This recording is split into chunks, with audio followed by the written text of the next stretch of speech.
Balake. Where is Balake at? My name's Blake. Blake? What? Do you want to go to war, Balake? I'm for real. Aaron. Aaron is here. Welcome back, everybody, for more SPTV, where every day is a great day not to be in a cult. Oh, my goodness, you guys. Okay, I have just left. I've just gotten home from the police station. I've just left the police station. We're going to be getting ready to go downtown to downtown Clearwater, Florida in about an hour for our weekly Friday evening Scientology protest outside of the Flag Land Base, 210 South Fort Harrison Avenue, folks. Anybody who wants to come and join us, please come and join us. I have today formally filed a criminal complaint against the Scientologist who battered me yesterday. You guys can see I'm barely hanging in there. My neck is sore. Oh, my spine hurts. I've got bruises all over my arm. No, just kidding. I normally wouldn't file a police report over something like what happened yesterday, but I think it's gotten to a point where I actually have to, for a number of reasons that I wanted to briefly discuss with you guys. There's two detectives that have been assigned to the criminal complaint about the battery. Neither of those detectives are one of the officers. Neither of those detectives are among any of the officers who have done off-duty work for Scientology. The experience was positive. I was treated well. They seemed to take it seriously. And I explained to them, I said, look, I would normally never go through the hassle, go to the trouble, waste police resources, making a complaint about some woman smacking me in the arm. But the problem is that we as peaceful Scientology protesters are being targeted with threats and harassment and intimidation by Clearwater police officers who are working for Scientology. And it's gotten to a point where if Scientology is going to be able to use the Clearwater police on-duty officers working for them on extra duty assignment against protesters, then Scientology is going to have to cooperate with the police when one of their own members batters a protester. They can't have it both ways. And in my opinion, if Scientology refuses to turn over the video evidence they have of this battery and refuses to identify this Scientologist to the Clearwater police, I will absolutely use that and fight to the ends of the earth to get Scientology removed from the list of organizations that have been approved by the Clearwater Police Department to hire Clearwater police officers for off-duty work. You cannot have it both ways. Scientology cannot have approval from the city of Clearwater to hire police officers to protect them from protesters and then refuse to cooperate with the police when one of their own members batters a protester. In my opinion, you can't have it both ways, and I will do absolutely everything within my power, including hiring an attorney to fight for this cause, to get Scientology removed from the list of approved organizations who can hire police officers for off-duty work. Let me see here.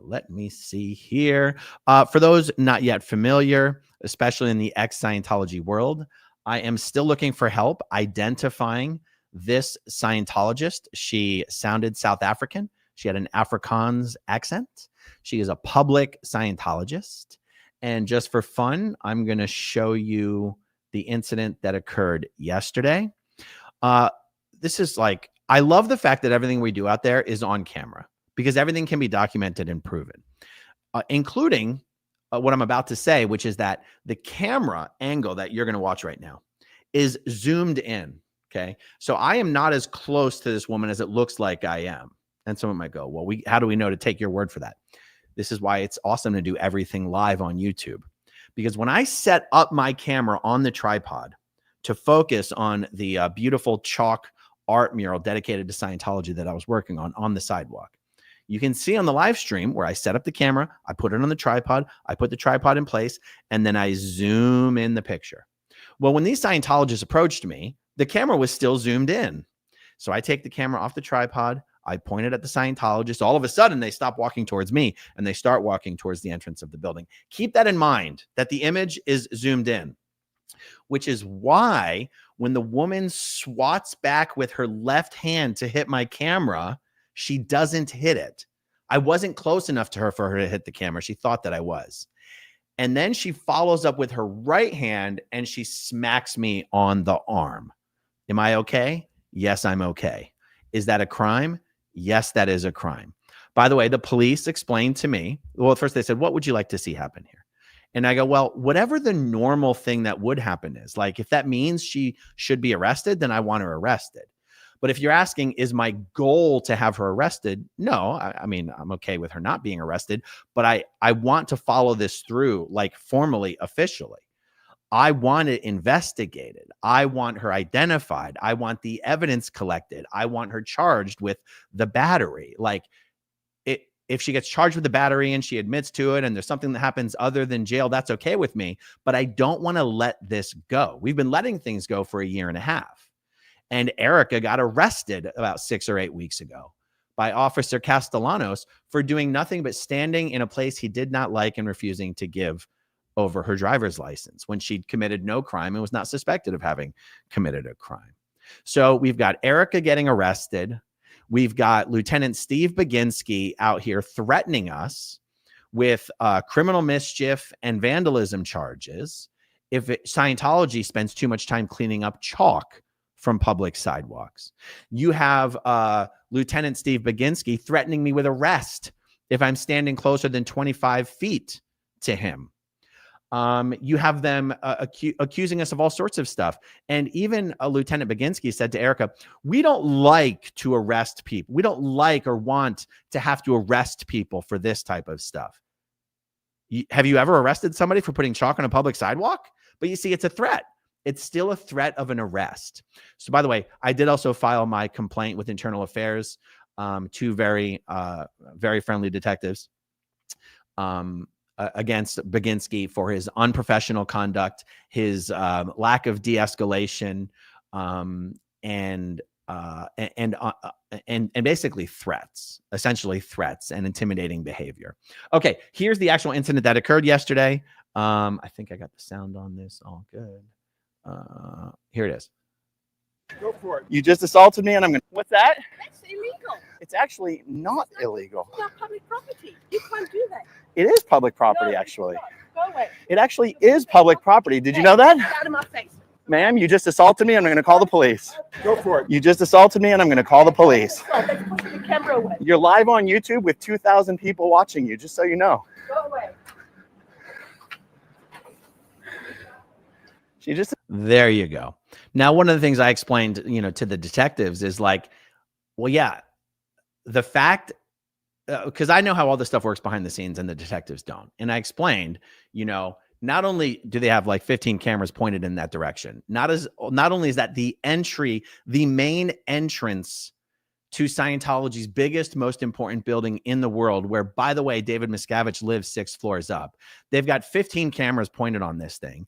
They're also watching our live streams in real time, which is why they knew to be there and have the door open for these guys, because they're watching my live stream. They're watching me on their cameras. They're like, uh-oh, here's 2 Scientologists walking up to him. Oh, shit. Uh-oh, she just hit him. Oh, shit. Uh-oh, he's following her to the front door. Oh, shit. Get that door open, get them inside as soon as possible. I explained to the detectives how there is a 0% chance they don't know exactly who this woman is. And also, there's a possibility that she's here on a visa. There's a possibility that she doesn't live here. I explained that she's a public Scientologist, not a staff member, not a Sea Org member. As a public Scientologist, she may or may not live in Clearwater. She may be here on a visa from South Africa, just doing services at Flag. And he explained that if she does not live here and she is not a citizen here, she may not even have the opportunity to avail herself of the, there's getting arrested, and then there's an alternate way where you don't get arrested. She may not even be able to avail herself of the alternate way. She may actually end up getting arrested for this. Anyway, we'll see what happens. Okay. The other thing I wanted to tell you guys, this is so funny. This is so funny to me. So Scientology keeps trying to come up with more creative and inventive and clever ways to interfere with our Friday evening protests. Last week, we got out there early, so they didn't have any opportunity to pack the front of the Fort Harrison sidewalk with cars and generators. We surprised them and we showed up a couple hours early. As I was leaving the police station, I drove by the Fort Harrison Hotel. They have the entire sidewalk packed with large vehicles. And this is going to be something we're going to have to challenge with the police this evening. And I'm going to explain this to you.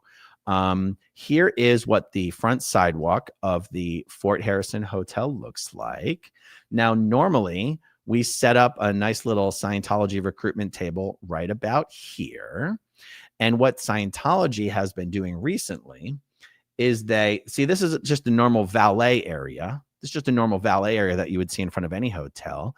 They're allowed to do pickups and drop-offs here. But what Scientology does is they park large vehicles all the way through this, and they leave them there all night. Well, today they've even got vehicles parked up here on the sidewalk. Now, here's what's interesting. I'm sure, because Scientology, the Fort Harrison Hotel is a Scientology-only property, that I'm sure that the Clearwater Police have never received complaints about cars being parked there all the time, because who would complain?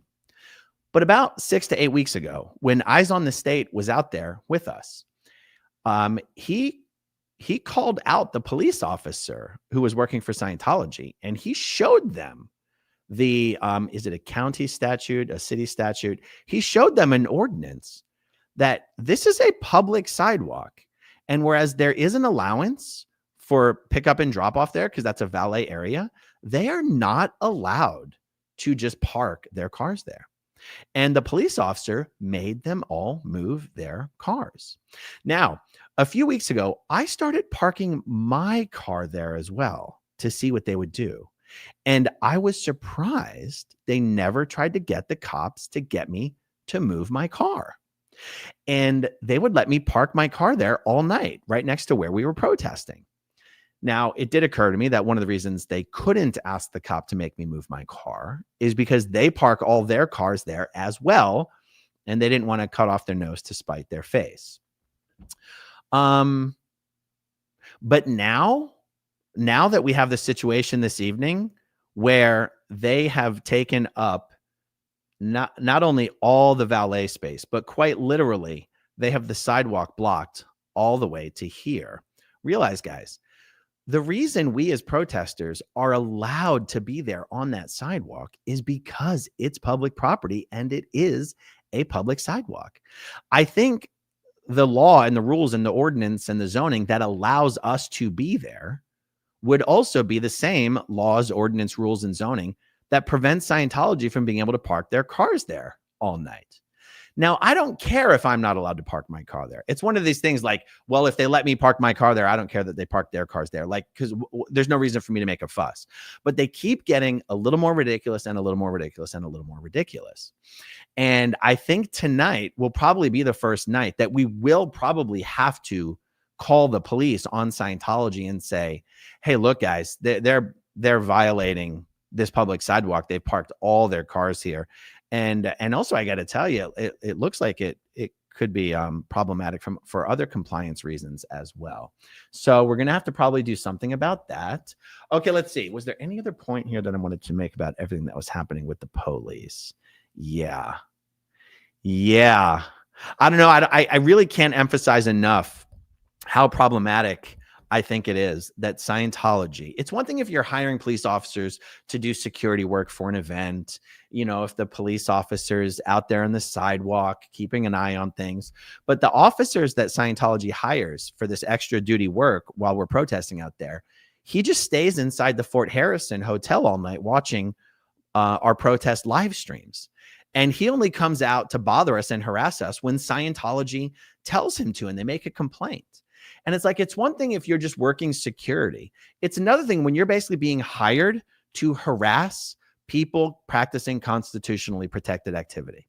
So when we have an officer, in this case, it's Officer Garrett Banks, coming out and saying, okay, now don't go walk across this line and don't lean this up against here and don't block this and don't block this. It's like, officer, I'm sorry, are you responding to a phone call? Like, are you responding to a phone call? Are you here working to protect the rights of the public, or are you here working to protect Scientology's interests? It seems very strange that a police officer can be hired to protect an organization's interest. And like I said, guys, there's an approved list of organizations. There's an approval process. You have to get approved through the police department. There's an approved list of organizations that are allowed to hire Clearwater Police for this off-duty, or what they call extra duty, on-duty assignments. In most cases, that makes perfect sense. But if you're going to be on that list and you're going to hire police to protect your organization against protesters, I feel like if you refuse to cooperate with the police when a member of your organization batters a protester, you should lose your right to be on that list. That's one of the reasons we're pushing forward with this. Absolutely, you guys. Okay, let's see. Hello to everybody in the chat, you guys. We're going to have a light crew tonight out there protesting. We still got a lot of people out of town. We got Erica's not feeling well tonight. We're going to be missing her tonight. And but we're still gonna have fun, guys. We're gonna have a lot of fun. And thanks to a few of you very generous viewers out there, I have a ton of chalk that we are gonna have fun with tonight. So let's see. Yeah, I gotta wrap up, finish loading up the car, and get down there, folks. If you're in the Clearwater area, if you're within driving distance, come out and join us. Come out and say hi. We look forward to seeing everybody out there. All righty, guys. That's it for me. That's it for me for now. I'll see you guys soon. Bye-bye. Okay, if you want to see my rock and roll songs, click right on this guitar. And if you want to see a different one of my videos,